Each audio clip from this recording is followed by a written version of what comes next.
ሰላም ጤና ይስጥልን ውድ የሸገር ጆርናል ተከታታዮች፣ ዛሬ የካቲት 18 2018 ዓ.ም በዛሬው መረጃ ሰዓታችን በቤኒሻንጉል ጉሙዝ ክልል ወንበራ ወረዳ ሸኔ ስላደረሰው ጉዳት፣ በአባይ ወንዝ ላይ አዲስ የሚገነቡት ሁለት ግድቦችና የግብጽ ፍራቻን በተመለከተ፣ ከሞት አፋፍ ተመልሳ ለፍትህ ስለቆመችው ጀግና ኢትዮጵያዊት ትዕግስት አየነው፣ እነዚህንና ሌሎች ዝርዝር መረጃዎችን እናደርሳችኋለን። አብራችሁን ቆዩ።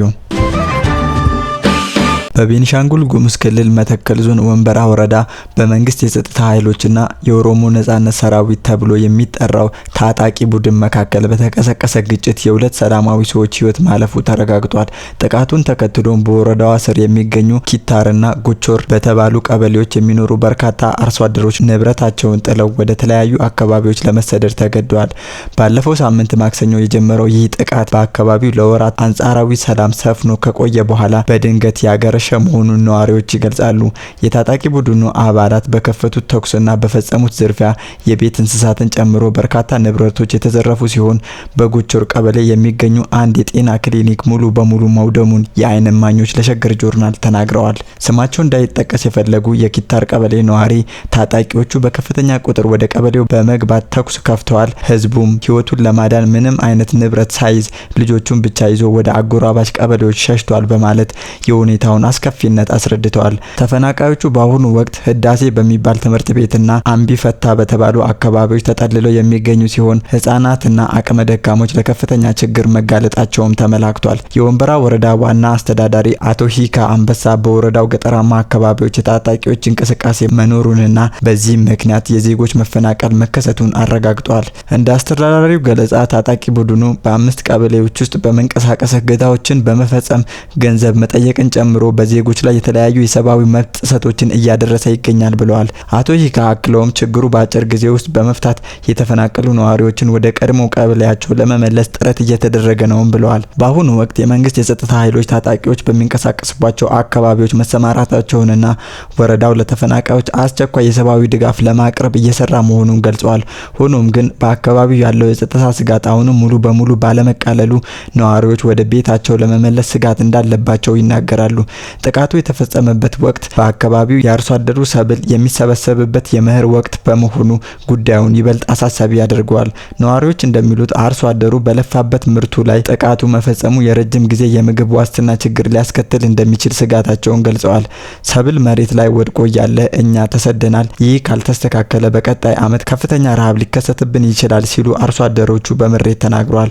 በወንበራ ወረዳና በአካባቢው ለደረሰው ጥቃት ተጠያቂ ነው ስለተባለው የኦሮሞ ነጻነት ሰራዊት ወይንም በመንግስት ስያሜ ሸኔ በኩል እስካሁን የተሰጠ ይፋዊ መግለጫ የለም። የቡድኑ አዛዥ አማካሪ ናቸው የተባሉት አቶ ጅሬኛ ጉደታ በስልክ ለማግኘትና ማብራሪያ ለመጠየቅ በተደጋጋሚ የተደረገው ሙከራ ስልካቸውን ባለማንሳታቸው ሳይሳካ ቀርቷል።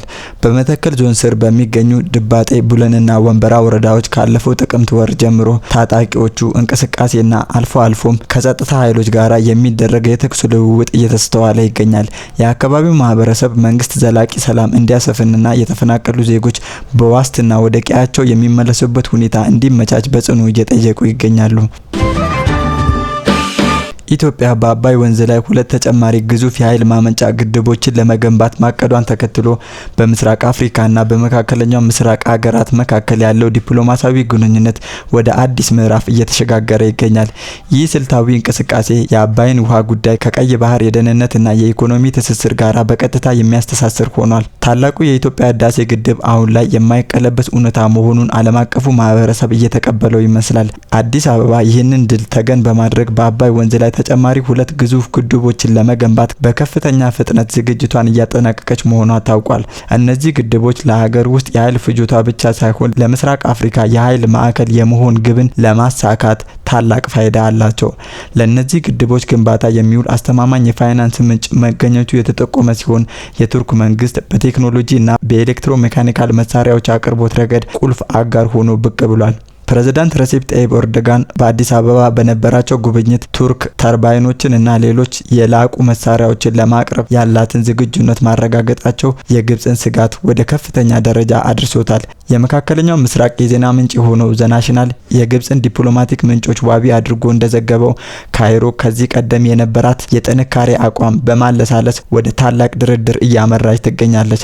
ግብጽ የኢትዮጵያን የባህር በር የማግኘት ፍላጎት በተለይም እንደ አሰብ ያሉ ስልታዊ ወደቦችን የመጠቀም ወይንም የማግኘት ጥያቄን ለመደገፍ ፍላጎት አሳይታለች። ይህ የግብጽ ድጋፍ ግን ቅድመ ሁኔታዎች የተቀመጡለት ነው። ግብጽ ይህንን የዲፕሎማሲያዊ ድጋፍ የምትሰጠው ኢትዮጵያ በአባይ ውሃ አጠቃቀም ላይ አስገዳጅና ዘላቂ ስምምነት ላይ ለመድረስ ፈቃደኛ ከሆነች ብቻ መሆኑ ተገልጿል። ይህ ሽግግር የሚያሳየው ግብጽ የውሃ ደህንነቷን ለማስጠበቅ የኢትዮጵያን ብሔራዊ ጥቅም ወይንም የባህር በር እንደ መደራደሪያ ካርድ ለመጠቀም መወሰኗን ነው። በቀይ ባህር ቀጠና እየተመሰረተ ያለው አዲስ የኃይል አሰላለፍ ኢትዮጵያን በማዕከልነት የያዘ ነው። በእስራኤል የበላይ ጠባቂነትና በአሜሪካ ድጋፍ ለሚቀረጸው ይህ አዲስ ጥምረት የኢትዮጵያን ቀጠናዊ ተሰሚነት ከፍ ያደርገዋል። ኢትዮጵያ በዚህ ጥምረት ውስጥ የምትጫወተው ሚና ለዘመናት የቆየውን የባህር በር አልባነት ታሪክ ለመቀየር ትልቅ እድል ይፈጥርላታል። ኢትዮጵያ የባህር በር የማግኘት ጥያቄዋን እንደ ህልውና ጉዳይ በዓለም አቀፍ መድረክ እያቀረበች ባለችበት በዚህ ወቅት የግብጽ ድጋፍ መታከሉ ለጉዳዩ ዓለም አቀፋዊ ክብደት ሰጥቶታል። የአሰብ ወደብን የመሳሰሉ አማራጮች ላይ የሚደረጉ ውይይቶች የቀጠናውን የኢኮኖሚ ትስስር ወደ ላቀ ደረጃ እንደሚያሸጋግሩት ተንታኞች ይገምታሉ። በአጠቃላይ በአባይ ላይ የሚታቀዱ አዳዲስ ግድቦች ለኢትዮጵያ የኢኮኖሚ እድገት ብቻ ሳይሆን በዲፕሎማሲያዊው መድረክ እንደ ትልቅ መደራደሪያ አቅም እያገለገለ ይገኛል።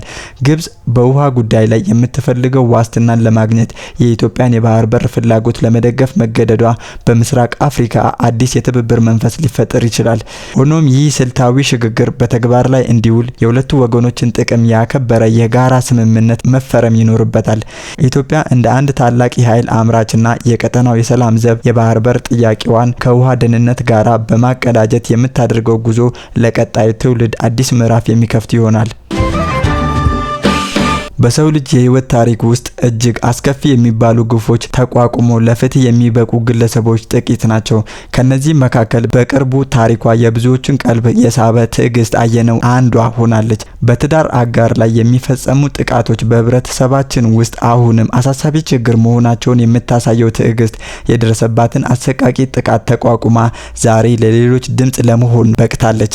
ከጥቂት ጊዜያት በፊት ትዕግስት አየነው በገዛ ፍቅረኛዋ እጅግ አሰቃቂ ለሆነ የግድያ ሙከራ ተጋልጣ ነበር። ተንከባክቦ ሊያኖራት ቃል የገባው የቅርብ ሰው በጭካኔ ቢላ አንስቶ ከአንገቷ እስከ ሆዷ ድረስ ያለውን የሰውነት ክፍሏን በመተልተል ለሞት አፋፍ አድርሷታል። ይህ ድርጊት በአካል ላይ ከደረሰ ከባድ ጉዳት ባሻገር በስነ ልቦና ላይ የሚጥለው ጠባሳ በቀላሉ የሚታይ አይደለም። ሆኖም ትዕግስት በሞትና በህይወት መካከል ሆና ለአፍታም ቢሆን ለፍትህ ያላትን ተስፋ አልቆረጠችም ነበር።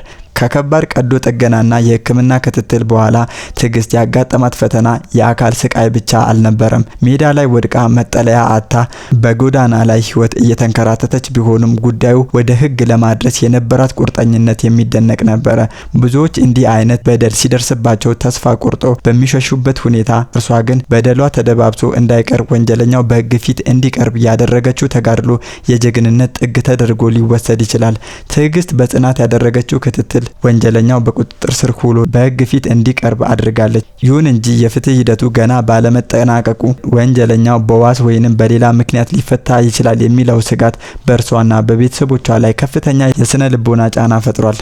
ወንጀለኛው ከተለቀቀ ቤተሰቦቼንም እኔንም ይገድለናል ስትል ያሰማችው ተማጽኖ በኢትዮጵያ ውስጥ የተበዳዮች ጥበቃ ስርዓት ምን ያህል መጠንከር እንዳለበት አመላካች ነው።